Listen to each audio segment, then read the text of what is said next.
ating pang-August.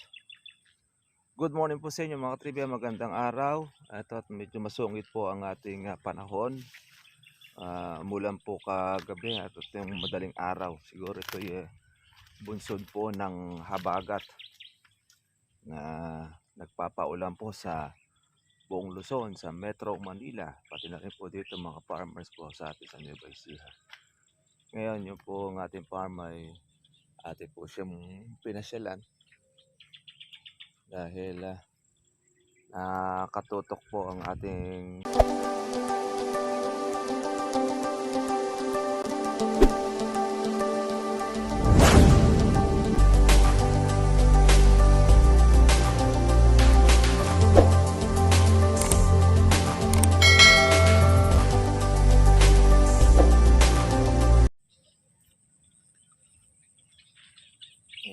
yung kasaresa na. Ngayon mga farmers po gahuli na itong ating pang-Agosto. Ito yung ating isa pong farm. Malaki-laki na po, malintog-lintog na ito ang ating pang-August. Good morning po sa inyo mga trivia, magandang araw. Ito at medyo masungit po ang ating panahon. Umulan po kagabi at yung madaling araw. Siguro ito bunsod po ng habagat na nagpapaulan po sa buong Luzon, sa Metro Manila, pati na rin po dito mga farmers po sa atin sa Nueva Ecija. Ngayon yung po ang ating farm ay atin po siyang pinasyalan dahil nakatutok po ang ating kasama dyan sa isa nating farm sa Batang Kalamansian. Kaya tinignan natin po yung kalamansi na kanya pong inaalagaan. Ngayon ay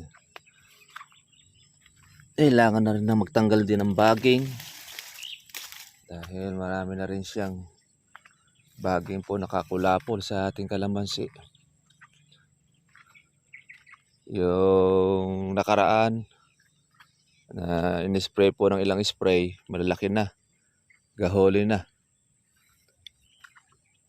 Yung marami-rami rin po mga farmers po yung natira, pero hindi talaga maiiwasan, meron talagang nalalaglag o nalalagas. Pero kagandahan yan, baka ito maabutan pa natin yung pong presyo, yung ating pang Agosto. Mga second week ng August yan, pwede na mapuwersa at meron siyang presyo mga ka-farmers. Yan ang magandang balita.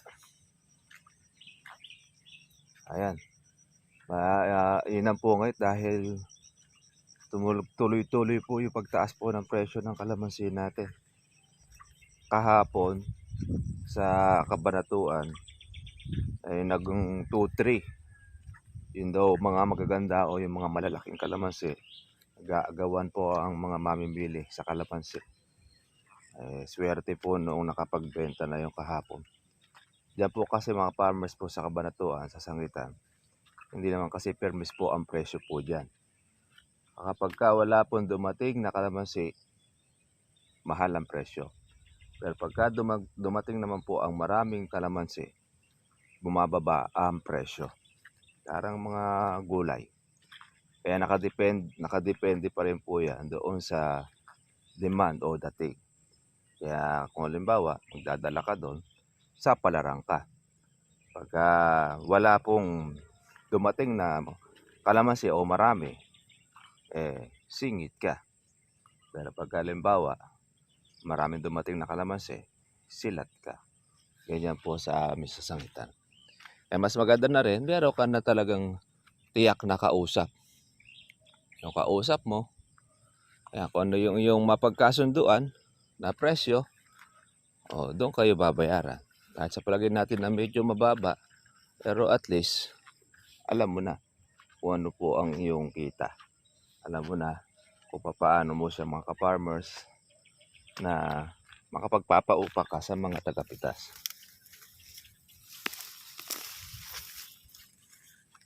Ayan, nag-uumpisa na rin po yung tawag nating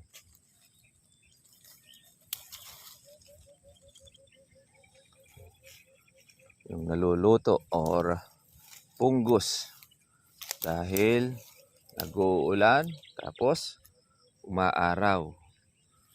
Kaya nagtatanggal tayo ng ating sangang tuyo.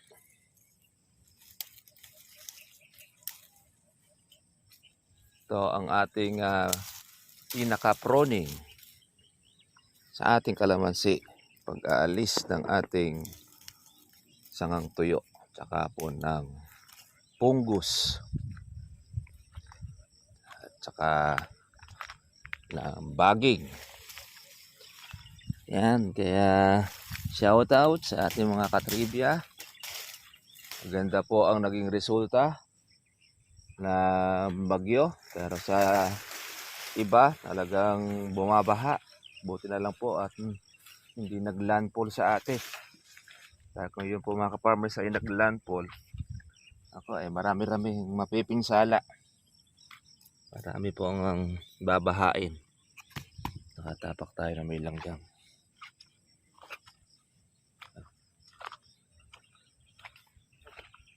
Pero yung kapitbahay natin, halos wala rin siyang bunga.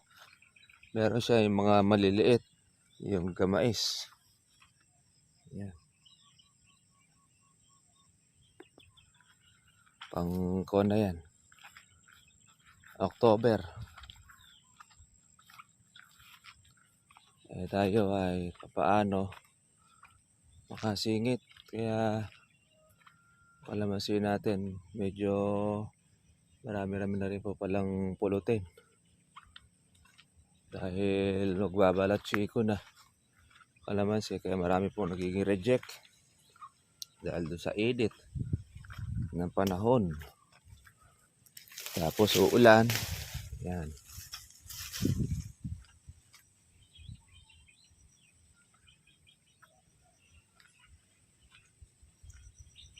Kailangan lang mapitas na rin.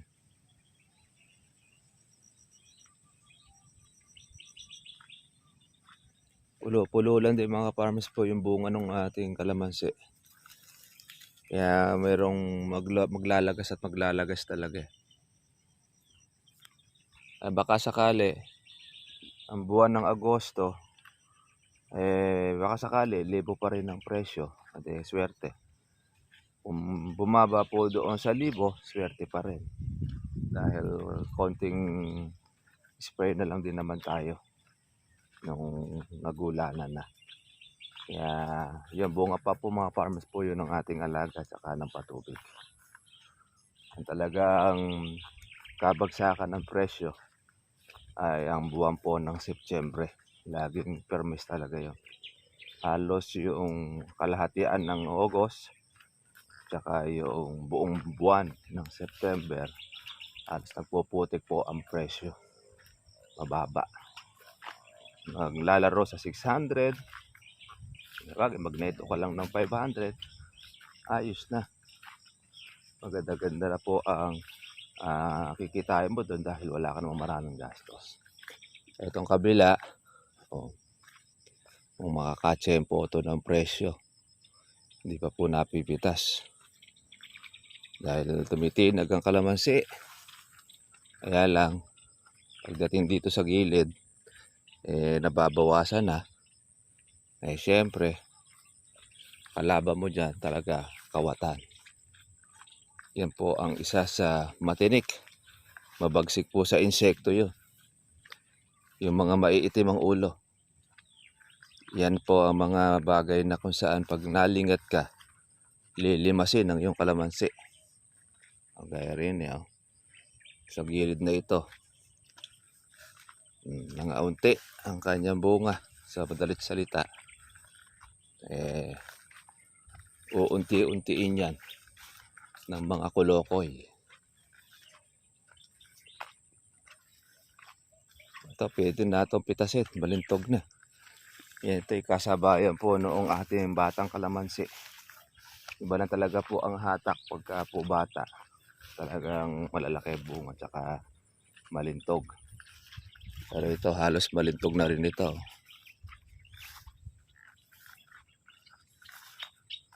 Buyer po kasi mismo yung may-ari, kaya nararamdaman niya po yung pagtaas ng kalamansi. Ang ginagawa niya, kukuhanin o bibilin yung mga katabi, yung mga may bunga sa mababang presyo.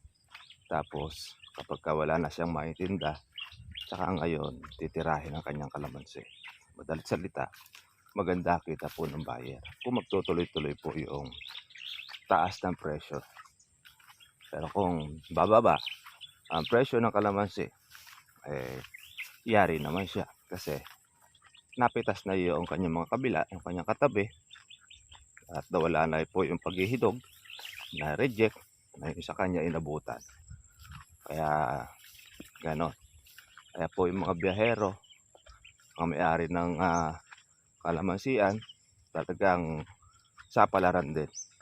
Kung malakas ang loob mo, makapaghihintay pa kalamansi mo, pwede mong iantala. Pwede mo siyang nga, hindi po pitasin. Pero pag mahina loob mo at takot ka na bumagsak ang presyo, mapapitas mo kalamansi mo dun sa walang halaga. Ganun. Buti na lang ngayon, hindi naman po bumaba ang kalamansi ng sa 1,000. Pinakamababa na 1,100. Sige, God bless po sa inyo ulit. Monto na lang po tayo po sa susunod natin na video. Medyo malaki-laki na po doon sa isa natin farm. Kahuli na yung ating pang October. O yung ating pang Agosto ay sana maganda pa rin po ang presyo. God bless po sa inyo lahat mga farmers. Happy farming po sa atin. Bye-bye. Ito mga katrivia, nakakuha po tayo ng sabidukong. Nakabaging sa ating kalamansi. Yan, masarap po ito na ulam mga katrivia. Madala na po rito sa bahay para mahimay. Tanggal po tayo ng baging dito sa ating kalamansian. Yan, yan po yung sabidukong sa Ilocano. Pamparante naman doon sa Tagalog. Tawag ng iba dyan, puso-pusuan. Yan.